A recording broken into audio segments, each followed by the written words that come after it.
Hello, I'm Ronnie Eldridge. Welcome to Eldridge and Company. My guest today is Ray Kelly, who has to be the most active police commissioners New Yorkers have seen since Teddy Roosevelt chased crooks through the alleys. He also happens to be the most dapper and neatest dresser ever. You never look ruffled. Is that just instinctive? Is that what happens? As I say, a lot of help from my wife. Oh, good. But yeah, maybe it is instinctive. I don't know. Is your interest in neatness, and it looks like you got details and everything, does that make you a good cop, police officer? Did it when you were younger? I don't know if it has any relationship at all, but I certainly enjoyed being a police officer. I've been very fortunate. I was in 25 different assignments during my time in the department, and I loved it. When you grew up, you wanted to be a... Not really. I was a police cadet when I was going to college. It was a program that was started to get college graduates into policing. It was a part-time job. I was working in Macy's. I saw this part-time job advertised. I needed the money to go to college, so I became a police cadet, and then I became fascinated with the department. I worked in the communications section, and it was really the hub of, information coming in from all over the city, and it fascinated me, and that's got me hooked on the department. And then you finished college. You got how many degrees? Yeah, I read your bio. Degrees. It's a lot of degrees. Yeah. What? You're an attorney? You're right. I have a Master of Laws degree, and I have a Master of Public Administration from the Kennedy School. So that's a lot. Yeah. What makes people? What do the police officers say makes them want to do it? Is it partly when you're recruiting? Yeah. Well, I think if you ask most police officers, certainly people who are thinking about becoming a police officer or are in the police academy, they'll say it's a desire to help people, to perhaps make a difference. And I think that's generally true. But I think it's also a little bit of a sense of adventure and excitement, and kind of a front row seat to what's going on in this, the greatest city in the world. Do you have difficulty recruiting people of color? No, our numbers have become much better. If you look at the makeup of the department, we are more representative of the city that we serve than any other agency in city government by far. Why do you think the fire department has so much show? It's hard for me to talk about other agencies, but some departments have a kind of a strong kind of filial relationship, or father and son relationship. There's less of that in the police department. You watch as the kids enlist in the army, and they land up in Iraq and stuff in war, and they enlist in the army because they don't have a job someplace else, or because they need the money, or they enlist in the National Guard for the reason. And then you look at what you offer to police recruits. It's pretty good package. I mean, I don't understand. I would think that, I guess you do have a lot of people applying. How many people do you take when they take a test, and what percentage? It depends. We have several lists that are active. We give the tests a few times a year. We now advertise and enroll people on the internet. You no longer have to pay a filing fee. So we're doing a lot to encourage candidates. Right now we hire about 3,000 recruits a year, and that's a heavy burden. And what's because they're vetted and they're medical examinations, those sorts of things. So it's not an easy task. Now, we have just, when I say we, an arbitrator has made a decision that has lowered the starting salary from essentially $40,000 a year to $25,000 a year. That's only for the first 6 months while they're at school. And then it goes to $28,000. I'm sorry, $32,000, which averages out to $28,000. It takes them almost 6 years to make $40,000 under this schedule. Now, this contract has already expired. So I think job one is to get that starting salary up, because we need the best possible people to protect this city, and with the terrorist threat that we face, with the continued challenges of reducing crime, and the competition from the private sector. So when the salary gets negotiated, who does that negotiating? Well, that was done by an arbitrator. Right, but now that the contract is finished, it goes back into negotiation. Well, it goes back into negotiations, but if they reach an impasse, then it can go to arbitration. But who are the negotiators? Well, the union and the people for the city. Is the union staffed with police officers that are still on Well, active duty? Yeah. You pay the union people. Right, there are certain people on release time. But the unions are kind of big league operations these days. They have attorneys. Both sides have fairly experienced and skilled attorneys that are presenting their cases for So when the union goes out and has a press conference, they're not so much attacking you as the mayor or other people or what? Who do they... I mean, here they are on the payroll, right? You're going to have to ask them. It's always fascinated me. They enjoy this freedom, and they're still getting paid as if they were part of an active department. And what a country, huh? Yeah, it's a marvelous country. The first time I guess that I heard about you was in Ozone Park, and that was when you were moved into the precinct there. Oh, the 106th precinct, yes, right. Stun gun incident. Yeah. Do you still have things like that? I mean, the torture. How often does that happen? No. That is something that I hope doesn't happen at all. Right. But that was clearly an aberration. It was in 1985. And I think there were overzealous police officers. They weren't making money. It wasn't a corruption situation. They were trying to clear up a condition, and it just got out of hand. Just so really interesting. So you've recently announced a reorganization, and you've got what you call the community. What did you combine for the community? We took our school safety division, which about 4,300 police officers, but mostly school safety agents, and moved them under our community affairs office, and took an experienced three-star chief, a bureau chief, who's an attorney, 33-year veteran of the department, and he will run both the community affairs operation and the school safety division. So it's an attempt to get the youth services closer to the school safety division, so we can interact better with the young people in the schools, and also to reinvigorate our community affairs efforts. When you talk about community affairs, though, in my mind, when I hear about it, I think about the police officers that are going to the household, like the Nix Mary case. And that's not at all community affairs, right? No. I mean, yeah. No. So, but in a way, that raises a whole other question. In recent weeks, we've had all of these tragedies with these children. Are police officers being called on to do more social services than they used to be? And do they get the training to identify it and do it? Well, I think over the last 20 years, we've become more involved in social service work, but I don't see it in the short term having changed significantly. I mean, that's part of the job. Clearly, we have officers that focus on domestic violence.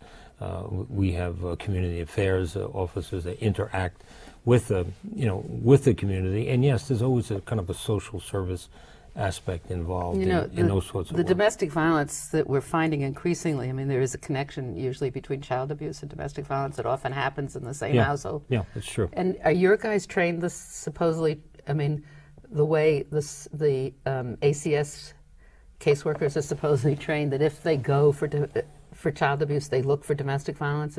If you guys go for domestic violence, do you look for child abuse? And do you do it yes, but we have different, levels of expertise, you might say. Police officer on patrol responding to a call, he or she has been trained in at least noticing what's going on as far as domestic violence is concerned. We have domestic violence officers in each of the precincts who will respond specifically to those situations. Reports. Then we have a special victims unit that goes and does investigations with ACS personnel. How does that trigger? I mean, that's now a question, isn't it? Yeah. How do you have this kind of integrated task force that works together? Right. It's something called IRT, Incident Response Team, and essentially information comes through primarily through a state registry, and that information goes to ACS, and ACS personnel will make a determination as to whether or not an IRT is necessary. Generally speaking, that's worked pretty well. Unfortunately, these latest cases are terrible examples of aberrations, in my opinion. I think the two agencies have worked reasonably well together over the years. And ACS is a relatively new agency. It's only been in existence a little less than 10 years. Right, but you've got a real historic plan. Boy, you've got me stuck. Yeah, 10 years is a long time. Right. The mayor's made a point of guns, and we've gone through different stages in the city's history, in recent history, of guns off the street or trying to get guns. If crime has declined, does that mean the use of guns has declined along with it? Well, yes, And it has. are those cases where there are these shootings aberrations also? No. I mean, we're just... Shootings are down. We started measuring shootings in 1993. 2004 was the lowest number of shootings that we've had since 1993, but it's gone up 3% in 2005 over 2004. So if you look at the big picture, shootings are going down, but there's still way too many of them and way too many guns on the street. And it's a federal issue. Right. The federal government has not taken this problem on. There's a totally different culture that exists in probably most of the rest of the country than exists here. The permissiveness as far as guns are concerned, and we pay the price here. So you trace the history of that gun when it's in an incident, and you we have the trace gun. the history of the gun. We do it through ATF, Alcohol, Tobacco, and Firearms. Are they mostly stolen, or are they bought other places and No, brought? some guns are stolen, but most of the guns that we confiscate, most crime guns, come from out of state. I think the latest count was 82% of the guns that we take into our possession are coming from out of state, because it's much easier to buy a gun out of state than in New York. Right. And most homicides, though, are against people that the perpetrator knew. Yes, right. Yeah. That's true. We now have put in place a homicide database. We have a lot more specific information about homicides than we ever had before. So we're compiling just this sort of information, even down to what country people are from. Someone from country X kills country Y, or coming from country Y. We'll be able to compare that type of information. Do you think as crime goes down, do domestic violence reports or crimes rise? Or No, is there actually, any significant thing? Domestic violence down too. reports are down. I think it's fair to say domestic violence, Homicides. like rape, is probably underreported. You know, in right. big picture, we're probably not getting, or certainly all the rapes and all of the domestic violence incidents that happen. And what about homicides, domestic violence homicides? Domestic violence homicides are down somewhat, but still it's an issue. So you held a federal post which you controlled the border. Yes. Do you think we can, what are we doing at the borders, and what do you think about the way, I mean, can we stop the entrance of non-documented workers? Are we wasting our time and money? Can we stop the influx of drugs better than we're doing? The answer is yes, but it's a complicated issue. I think we need more resources. We need more cooperation from other countries as well. As far as smuggling of drugs is concerned, about 60% of cocaine, for instance, that comes into the United States is driven across the Mexican border. So you say, well, how come you can't stop that? Well, you go down the border and you see the amount of traffic that's coming into the United States. Mexico is our second biggest trading partner in the world. Canada is our biggest trading partner. So there's a tremendous pressure just regular commerce to make certain that the traffic flows, Right. and you could make commerce grind to a halt if you just checked every vehicle. So it's difficult to do. But even so, additional resources and additional technology, I think, can be helpful in better controlling the border. You're talking Canada. They have almost 5,000-mile border. Right. If you look so at how it, can you patrol it? over 2,000 miles with Mexico. It's just very, very difficult to do with the resources that we have now. Can you build? Do you think building a wall is really going to help us? No, I don't think building a wall is going to help us. But I must say that I was down on the border in the late 90s. I was Undersecretary of the Treasury. And you'd see hundreds of people ready to run across the border. They would just, because of their sheer numbers, they'd be able to run across and make it. They did put a wall up sort of west of San Diego, down south and the western part of the border there for about 5 miles. It made a difference. It slowed it down. So you can do some of that, but it's unrealistic. I think you can put up a 2,000-mile wall. We were in Nogales, which is the Arizona border, and there's a Nogales in Mexico and Nogales in Arizona, and there was the wall, and there was a house with a front porch, and they just right you just over. Step right over the border. I mean, it always has. Exactly. Yeah. I mean, you got to go down and see it. Douglas, Arizona is another place like that. Yes, right. Step right across. Yeah. So you were also in Haiti. I was in Haiti. And we've the Times the other day had a long thing about Haiti and the violence that we all know that's going on in Haiti. You think there's any hope for Haiti? And is this also? I'm having a hard time getting you to criticize the administration that's now in power in Washington. It's all right, but you're big. But what are we doing in Haiti? Do you know? We're not doing much as a country. And actually, I was there, a little over 10 years ago. And unfortunately, what happened is the U.S. pulled out in a very untimely fashion. If we had stayed there just a few more years, we would have given the country a lot more stability. What happened when we pulled out, a lot of weapons came in, a lot of gang activity, the government basically dysfunctional. Now there's more violence than ever. They overthrew the government, didn't they, for a while? Well, yes, the government keeps changing. Aristide was forced out. But you have the highest level of violence now. You have easily between 10 and 15 kidnappings a day down there. And they're taking U.S. citizens who come down there and kidnapping them, looking for anything that they can get. The UN troops, unfortunately, are not doing the job down there. But if we had stayed, if we had kept our troops on the ground there for just a few more years, it would have made such a difference, because nobody does it better than we do, and the Haitian people greatly respected the U.S. presence there. You were training the police force down there? I was training the police force. Soldiers to the Army? Well, what happened, the police down there were actually part of the Army when I was there. Aristide disbanded the Army. Whether or not that was wise or not, as history will tell, but they have no Army there now. So they really have chaos. The police are dysfunctional. The police are being controlled by a lot of these mobs and gangs that are there. The police make virtually no money at all. So it's kind of implicit or explicit that you be corrupt. It is a desperate situation, and there's no, from what I can see, no light at the end of the tunnel. Do you feel more comfortable now when you go to Haitian communities in the city, and do they know that you were down in Haiti and you have a special kind of... No, I do. I have a very warm feeling for the Haitian people because they're good people, they have a great sense of humor, they have such a hard life in Haiti. It's the poorest country in the Western Hemisphere. They have, all the indicators point in the wrong direction. They have virtually no potable water. They lose 30 million trees a year because they cut them down for charcoal. As a result, when you have rain, any kind of significant rain, just mudslides all over. There's air pollution over, Port-au-Prince. There's no sewer system. It's just everything that points in the wrong direction.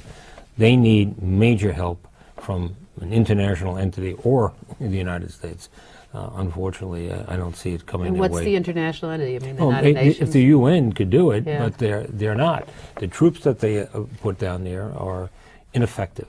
And it's now a very heavy lift because all of these gangs have become very well armed. So it's hard to get control of. There's a place in Port-au-Prince, Cité Soleil it's called, which the police just won't go into. The UN troops won't go into. It's controlled by gangs. I mean, you can't have places off limits for the police in a country. So it's very disappointing and discouraging. We put a lot of effort in there. The U.S. and the people are working with me, and that seems to all gone to naught. So depressing. Jeremy Travis was on the program recently, and he's written a book called But They All Come Back. It's a wonderful book about the recidivism rate. And there's always confusing, I think, in people's mind between what the jurisdictions are, prison, jail, arrests, everything. If we have so many people coming out and going back into the prison system, the churning is so much. Crime statistics are down. They're just going back for plain parole violations, or are you finding that people are committing crimes and then that becomes a parole violation? No, you know people are committing crimes. We still have a significant amount of crime, but down. Are they people who've done it before? To a large extent. Recidivism. You have an at-risk population, generally speaking, males 15 to 24. That's the population that's committing crimes. And it always gets that way, right? They age out, and then the new one comes in. They age back, and you have a new cohort that comes in that replaces them. But they'll commit a lot of crimes, and they're caught. Recidivism is a big problem. Be put back in the system, but there is something to be said for just keeping them out of circulation. Yeah. There is something to be said for warehousing. I hate to use that term, but to take crime-prone people, convict them of a crime, and keep them out of circulation. But This Jeremy notion talks that you're about going to having in the community, first of all, he thinks that, the whole prison system is not geared at all to rehabilitation anymore, trying to train. It's just warehousing or keeping them out of society. But then when they come back, he talks about some kind of community support and different services to try to keep them stable. Yeah, I mean, we've been trying that for a long time, and that's the kind of talk that's been certainly around since the 60s. I don't think it's been very effective.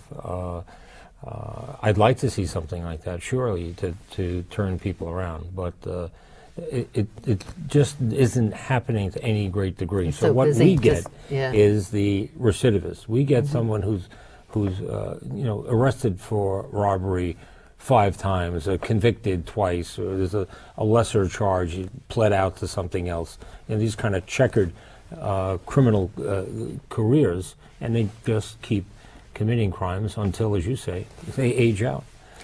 So let's talk a little bit about terrorism or safety in the city. I mean, that's now taking a major part of your time and the department's time. Right. Is there a percentage of police? Are all police officers receiving additional training, or what happens to face this? They're all receiving additional training. We have some specialized units that are, of course, receiving more than others, but they all certainly have been given awareness training. They've been given equipment, protective equipment. We have over 30,000 sets of equipment that police officers have. We've created a counterterrorism bureau. We've reformed our intelligence division. We brought in top-flight professionals to help us. David Cohn, former CIA Director of Operations, 35 years. Michael Sheehan, former Ambassador for Counterterrorism at the State Department. Now, just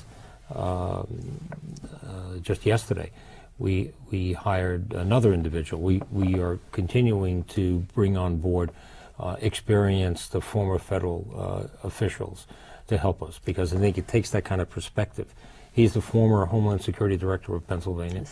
He is he's a Naval Reserve officer, a Naval Academy graduate. His name is Jonathan Decker, and he works on reserve time for the Defense Intelligence Agency. So he brings a lot of experience to bear in what was traditionally just a municipal police agency. Is there a structure in place in Homeland Security or other places where you connect with other cities and where you connect with that they automatically connect you that way? And then internationally, is there some kind of structure in place that you work with other people? We're working with Homeland Security. We're working more closely now with the FBI than ever before. But we exchange information through those entities with other cities, but there's no place like New York. Right. Terrorists want to come back here. This is the capital of the world. You talked about overseas. We have our own detectives assigned overseas. We have them in Tel Aviv and Amman, So what do they do? They work with the police there? They work with the police there, and they exchange information.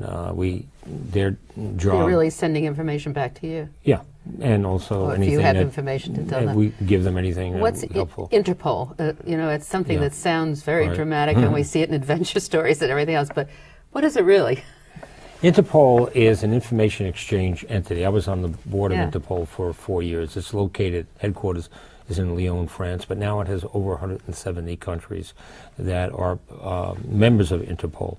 They have national central bureaus in each country, and it's an information exchange on criminal activity.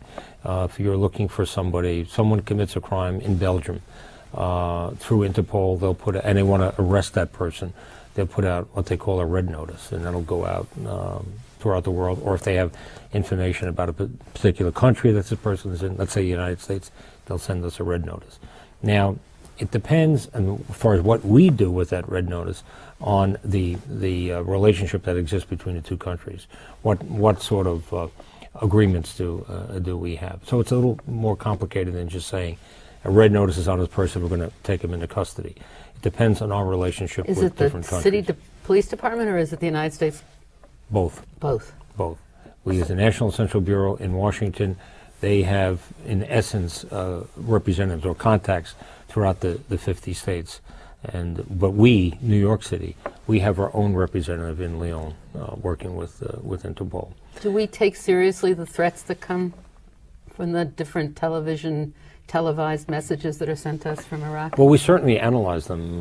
You mean like a Zawahiri tape or something like that? We certainly look at them. The national intelligence community analyzes them. We work with them. They give us information. Do they still use that red alert, yellow alert, orange alert, or whatever it is? Well, we haven't had it in a while. We did sort have of went into disfavor, didn't it? The color system. Yeah, right. It kind of did. I think it was derided kind of early on, and they're gun shy about using it. But we did raise the alert level. I recall Al Hindi. This was in the summer of 2004. Where they raised it for the financial services sector in the northeast part of the country. So what they're doing is making it more specific, narrowing down where they can, putting up a higher alert level of the whole country. Probably doesn't make sense, but don't forget this was all new territory. The federal government came out with some attempt to notify people of an increased threat. Those streams of police cars that go blaring up Broadway or down and around and all around, that's all part of what? Does that happen all over the city, or is it just critical in Manhattan? Response vehicles, and it's mostly in Manhattan, but it does happen in other cities. What happens is every day we amass a large number of police officers. Then they go to locations that we deem to be sensitive or, kind of common sense locations that might be concerned about. But we have a lot of movement, and we want them to Is it a call to get them together and then they go? Yeah, well, they assemble. So even that is a practice and a drill within itself. How quickly do you get them there, and how efficiently are they dispatched? They get briefed, look for certain things at certain locations. And this has been identified as being a very worthwhile and effective program by a terrorism expert. Well, I hate to tell you, but the half hour is up. No kidding. Yeah. Wow. So I'm very pleased that you're the police commissioner. Well, thank you. And I didn't even ask you if you play the drums. I hear you do. You're a great drummer. I do. Well, you have leisure time. I don't know when. But thank you very much. Great to be with you. And keep taking care of all of us. Thank you, Ronnie. Thanks. Will do. Very Good to much. be with you. Thanks.